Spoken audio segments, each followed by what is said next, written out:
Hello ladies and gentlemen, I haven't done a WWE review slash thoughts video for quite some time. In fact, unless I'm very much mistaken, if you don't include NXT reviews, my last WWE review was Wrestlemania 31, was it not? I've got the network, it gets a lot of use. I am still, to this day, a genuinely huge wrestling fan. Things like Breaking Ground that are on every week that I really enjoy, the Table for Three on the networks. And I've always got something on, as even if it's just background. Like, for example, my background of choice yesterday afternoon was Survivor Series 2000, just because it's one of those, gosh, I haven't seen that since I reviewed it 5 years ago. Let's give that a watch. So, the point I'm trying to say is that I'm still a massive, genuinely huge wrestling fan. I have been to 39 wrestling shows as of right now. This year, I've got 6 more this year, which is good, to bring my total to 45, a nice round number. And of course, as some of you may already know, I'm training at Future Shock now, which is both good and bad. If you like to know what I think of my training, I've done a column. I've done 2 written articles about my training so far. You can find those in the description below. Speaking of written articles, just one more thing before we get on with this. My latest episode or installment of our Monday Night War review series went online yesterday on WCW Nitro. Anyway, let's get on with this one. So I'm just going to give you some thoughts. Literally, all I've got on my notes here is the match order. Alright, so I'm going to go off the top of my head. I watched the show live on the network. One of the reasons why I didn't enjoy this one is because I watched it on my own. Wrestling's always better when you've got your mates around, isn't it? And so you can sit and laugh at things, or mark out with things, and discuss and digest things. But so my first notes I've got written here is the fucking national anthem. Because in unity and to show we're with you, France, Lillian Garcia sang the American national anthem, which I just don't understand. I don't get this one bit. If they played the French national anthem, that would make perfect sense to me. I would have absolutely no issue at all. But it's all about America, so we sing the American national anthem, and that's just weird, isn't it? Alberto Del Rio has returned, which is one of those, oh, that's nice. When my Twitter feed went ballistic and I got loads of messages saying, hey, Alberto Del Rio has returned, it's one of those, and that's nice. Versus Roman Reigns. I thought this was actually an alright match, believe it or not, because there was decent storytelling going into it. I actually had to check beforehand why Roman Reigns had an injured left shoulder, but it turns out that Cesaro had injured it, which was, it's all good because Reigns sold it a little bit, Alberto Del Rio worked it a little bit. This was, story-wise, in my opinion, the best match of the night. Reigns was clearly the heel here, according to these fans, which made me smile. There was bits of it that were just really, really poor. Like, at one point, Reigns is in the corner and he wants to go for the spear, and he's sat there going, he's taking so long that this move is never going to hit, is it? And it's one of those, it's predictable as it comes. When he actually goes for the spear, it doesn't work. There was one good near fall, Alberto Del Rio getting a super kick that I was just like, oh, that actually could be. No, it's not. Of course it's not. Don't be silly. Spear getting the win for Roman Reigns. Sorry, I don't know why I tried to say Alberto Del Rio there. Next was Ambrose versus Owens. This was another match that was, I haven't written star ratings for anything, by the way. This was all right. This was moves. It was moves and moves and moves and moves with no story or reason behind them. There was bits that were entertaining. The bit where Owens got him in the chinlock and shouted, "Chinlock City, baby!" That was funny.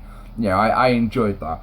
But yeah, this was just moves and moves. Don't get me wrong, the finishing sequence was good. I enjoyed that. And if you were going to give it a star rating, you'd probably give it about the same as the opener, in my opinion, just because, like I said, the opener had the story. So the story of the opener, moves in this one. You're probably looking at 2.5.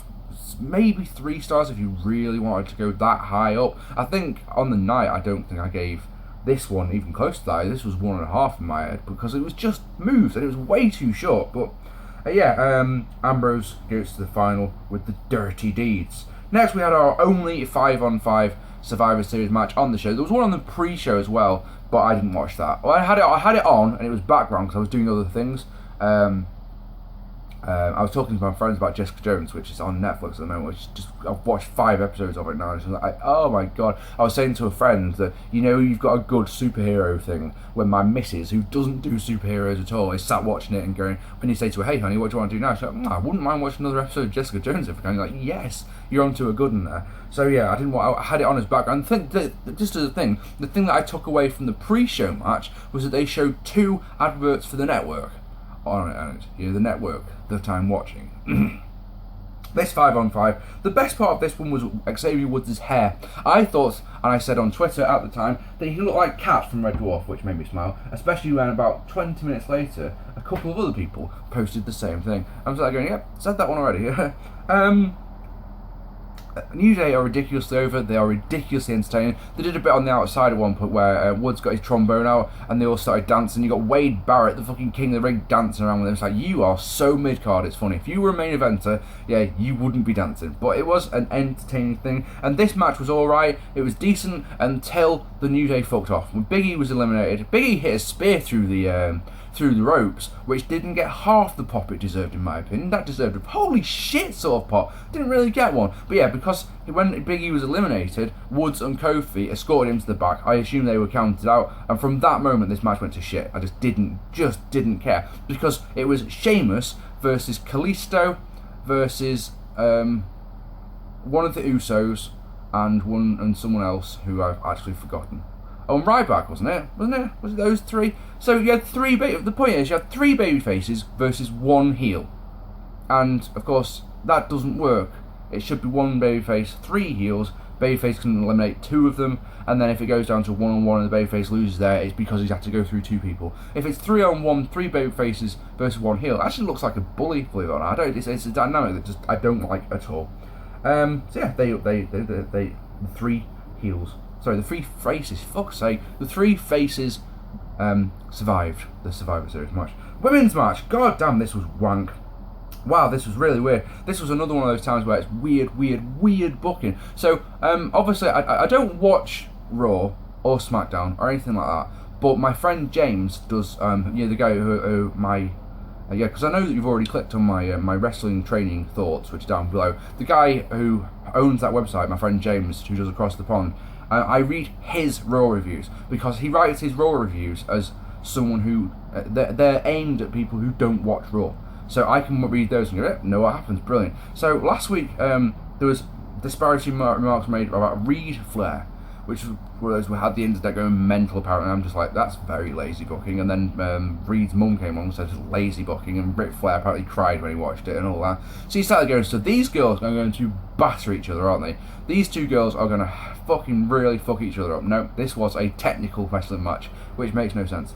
So what they did in the ring was decent, I suppose, if you want to give it 1 star, maybe 2 stars.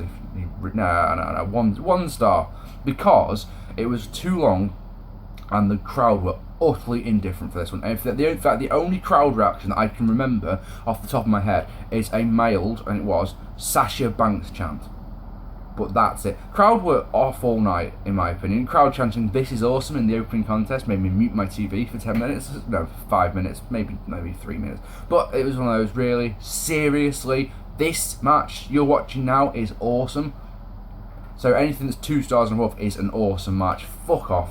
Absolutely fuck. One of the reasons why I do not watch WWE these days is at that chant. I absolutely hate it. It's one of the things, when it started creeping into Brit Rest shows, it was one of the things, I haven't heard it at a Future Shock show since at least my birthday, since at least August. I haven't heard it at a Future Shock show, which there's actually been a couple of matches where I wouldn't have minded it at. There was a match at the last Guildhall show between Sonny Durson and Xander Cooper, that if they started chanting it there, might have, I wouldn't have minded. I wouldn't have joined in, because I refused to join in with that chant. But it's one of those times where it's like seems to have vanished. But yeah, Figure 8 gets the win. Didn't care. Too long. Crowd were indifferent, and these two girls should have been battering each other, absolutely battering each other. So it's an interesting thing, this Divas Revolution, because the last thing I think I actually remember watching in WWE was someone told me that I needed to put Raw on, because Becky Lynch was on it, and Sasha was on it, and Charlotte was on it, and all that jazz. And the NXT girls have finally got the call up, and like, oh my god, look at this. And this Divas Revolution has been pathetic, hasn't it? It's just some more Divas matches. You know, it's just one of those things. The NXT Divas matches are so much better, aren't they? They are a lot more tightly choreographed. If you ever watch the classic NXT women's matches, the referee tells them what to do. Every move is called by the ref. If you ever watch, you know, I don't know if you ever noticed that. Drake Younger especially is brilliant at it. Watch the referee. Watch. Go back and watch the Brooklyn match, right? The takeover match between Sasha and Bayley, right? And just watch the referee during the whole match. If you watch closely, he tells them every single move to do next. Whatever they should be doing, each one, next. It's very interesting to watch it. It's also very distracting if you know what you're looking for. Anyway, next up was Dolph Ziggler versus Tyler Bates. I'd actually forgotten about this match and went into it with, this could be good on paper. This is a good match. No, boring, predictable. Didn't care. Unpretty getting the win, which I didn't like because I like the beauty shot. I've got a lot of time for Tyler Breeze. I've always had a lot of time, for a long time I've had a lot of time for Tyler Breeze. Hell, one of my ringtones on my phone is Tyler Breeze's theme music.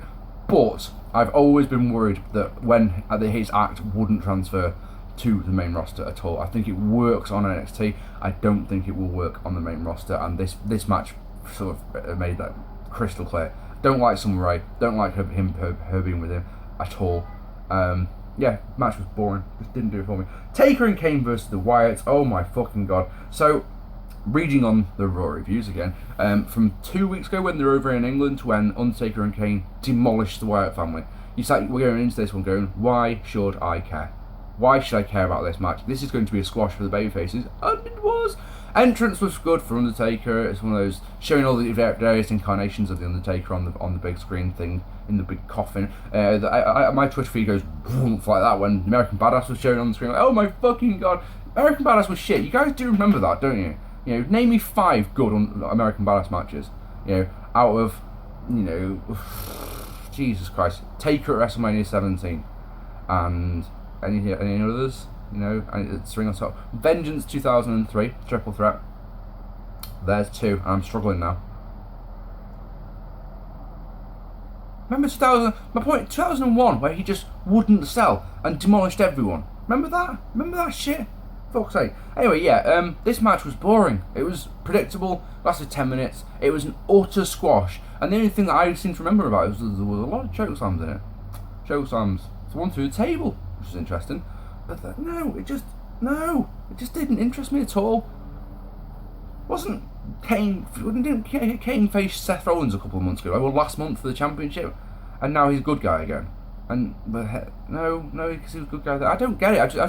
I don't. One of the things about just not following very much is that I just want to. I think he heel moment ago. But yeah, Taker beat Bray Wyatt at WrestleMania last year, didn't he? Or this year, sorry. No reason to care that. It's one of those Taker's going to win. And then, surely, if you want... Bray Wyatt just loses every feud he's in. Every feud that Bray Wyatt's in, he loses. So you go into all of his matches going, well, Bray's going to lose then, isn't he? They've got this character that's really good, I think, on paper. Excuse me. That's different, that does... promos that are different to anyone else, and he stands out. He's a standout character, but he loses every time, so you've got no reason to care at all. Main event was boring and predictable and a lot shorter than I was expecting it to be. This show finished, the main event finished at 3:37 UK time. So you sat going, well, that's not over then. Something else is going to happen. So 9 minutes exactly by my clock it went, and didn't do anything for me at all. The finish was a proper, wow, I wasn't expecting that to go. Because in this modern day and age of wrestling, in WWE, where one finisher just doesn't get the job done as a rule in the main event, you're expecting 2 or 3. And, when the first spear goes down and connects and gets the 3, you're like, oh, okay then. Quick look at the time. Oh, no, something else is coming. And here comes Sheamus, hits a bro kick, then cashes in, which is quite clever. 1, 2, kick out, another bro click, 1, 2, 3, and Sheamus is your champion. And you start going, because of course after Reigns had won the championship, all the confetti's coming down, and he looks like he's crying, and you start going, wow, okay. So as soon as that confetti went out, you're thinking to yourself, well, no, they're not going to do anything because look at this. And then of course that was the big swerve, and that was it almost suckered you in, because if it wasn't for the time thing. That's the thing, you start there going, oh, the confetti, they're not going to do it. But look at the time, there's still 20 minutes of the show left. Something's got to happen. Sheamus cashes in. Sheamus wins the championship. In my humble opinion, it is time to retire the Money in the Bank briefcase. I never want to see this shit again. I'm sick of it now. After 4 years of it, I'm sick of it. I'm just done. Just not caring. Actually, 4 years. Make it 10. Because Edge cashes in it 2006 at New Year's Revolution, doesn't he? So yeah, 10 years of it almost. Sick of it. Just don't ever want to see it again. It's lazy. Well, and of course, the other thing about it, the Money in the Bank concept, is that every fucking promotion in the world's got one now. You know, every promotion has got someone who's got a guaranteed fucking briefcase. Cash-in, gonna happen. Bothers me. This pay-per-view was boring. Opening 2 matches were the best ones on the card in my opinion. I just can't watch this, guys. I don't know how you do it. If you are one of these die-hard WWE fans, I need you to explain to me why you keep watching. If you could do me that in the comments and tell me what you thought of this show. It's like I said at the start, I am still a massive wrestling fan. Truly am. Truly am. I go to as many shows as I can get to. I'm training to be a wrestler. I work as a ring announcer for a wrestling company. You know? I watch wrestling every day. Every single day of my life I watch it. I just don't watch anything that's new. At all. You know, I'm going to the Ring of Honor shows at PCW this weekend. All 4 shows. Front row seats. They cost me £160. You know? I've got a meet and greet with Scott fucking Hall. Imagine that. I'm going to shake Scott Hall's hand and get a photo with him. You know? I'm so excited about that. It's unbelievable. That's on Saturday afternoon. It's like this week can't go fast enough, sort of thing, you know? But tell me, what did you think of this show? Why do you still watch WWE? I say to James, why do you watch this? And his response is normally, because I've got to review it. So I'm like, yeah, but I used to review them. I used to watch them because I had to review them. I couldn't do it after a while. It just got boring. 3 hours Raw, 50-50 booking, awful commentary like it was last night. Terrible commentary all night. Where you just zone out with the commentary after a while. It's like, I'm not even paying attention. You know, what's the story of this match? Don't care. Just couldn't give a fuck. Anyway, ladies and gentlemen, I've rambled on for far too long without a script. Tell me what you thought of the show. My next vid will be a Survivor Series 2005 review. Expect that by the end of the month, okay? I've been Mark P. Subscribe, like this video, give me a comment, check me out on Twitter, all that jazz. And check out my columns down below. I really would like it if you checked out my columns. It would mean a great deal. If you want to know what I think about... I've been wrestling training since middle of September. So I've got 2 columns that cover the first 6 weeks or so of my training. And yeah, I'd love it if you guys could check those out. That would mean a lot. Alright guys, see you later guys.